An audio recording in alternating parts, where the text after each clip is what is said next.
पाएं latest update सबसे पहले। सब्सक्राइब करें NS नाउ। अनुदेशकों को उनकी उम्मीद और आशा से अधिक मिल सकता है। ये बातें शिक्षा मंत्री संदीप सिंह ने कही हैं अनुदेशक संघ के ब्रजेश त्रिपाठी से। 8 अक्टूबर को बैठक हुई जिसमें शिक्षा मित्र संघ, अनुदेशक संघ, रसोइया संघ के तमाम पदाधिकारी बेसिक शिक्षा मंत्री संदीप सिंह के कार्यालय में पहुंचे। वहां बैठक हुई और अनुदेशकों को लेकर जो बैठक हुई है उसमें अनुदेशक संघ की तरफ से तमाम पदाधिकारी शामिल हुए। उन्हीं में से एक थे ब्रजेश त्रिपाठी, वो हमारे साथ इस वक्त जुड़े हुए हैं। उनसे जानेंगे कि आखिर शिक्षा मंत्री संदीप सिंह ने क्या कुछ कहा है, कब तक अनुदेशकों को खुशखबरी मिल सकती है, कब तक उनके मानदेय में वृद्धि हो सकती है। हालांकि अनुदेशक नियमितीकरण की मांग कर रहे हैं, तो आइए जानते हैं सीधे ब्रजेश त्रिपाठी से कि नियमितीकरण की मांग को लेकर 8 अक्टूबर की बैठक में क्या कुछ हुआ, क्या कुछ संदीप सिंह ने कहा और क्या कुछ अनुदेशकों को मिल सकता है। आइए जानते हैं। नमस्कार ब्रजेश सर, आपका बहुत बहुत स्वागत है NS नाउ में। नमस्कार सर, धन्यवाद सर। बताएं सर। जी सर, 8 अक्टूबर को आप लोगों की बैठक हुई थी शिक्षा मंत्री के कार्यालय में उनके साथ, तो क्या कुछ उम्मीद है, क्या कुछ प्रक्रिया चल रही है आप लोगों की शासन में?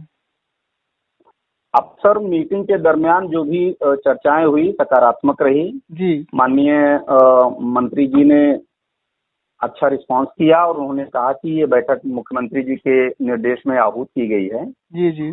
और आप लोग अपनी समस्याओं को बताइए, आपकी समस्याओं को हम नोटिंग करते हुए और उम्मीद करें इसको मुख्यमंत्री जी के सामने प्रस्तुत करेंगे।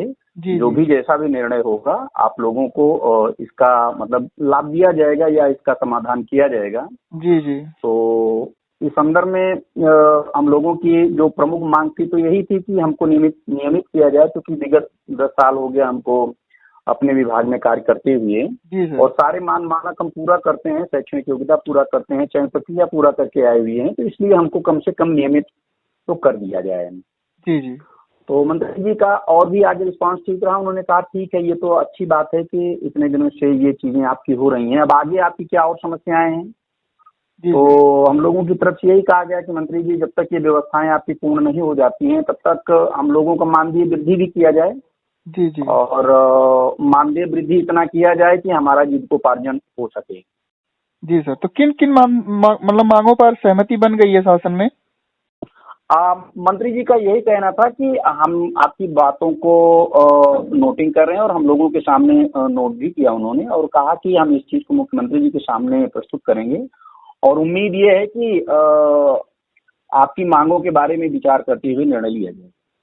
जी सर, तो जैसे कि 8 अक्टूबर को उन्होंने कहा था कि मुख्यमंत्री के सामने वो आपकी बातों को रखेंगे, जो काम होना था मुख्यमंत्री के पास रखना था, तो क्या वो हुआ कि अभी नहीं हो पाया?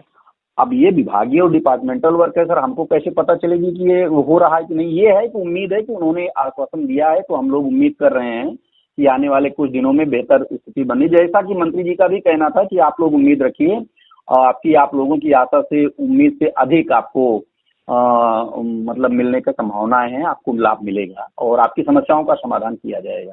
तो सर कब तक समाधान हो सकता है, कुछ इसके विषय में जानकारी है? आपको उन्होंने टाइम बाउंड तो सर नहीं किया, लेकिन ये जरूर कहा कि बहुत जल्द ही करने वाले हैं। जी सर, बहुत बहुत धन्यवाद सर, सब कुछ बात स्पष्टता के साथ रखने के लिए। जी जी, धन्यवाद।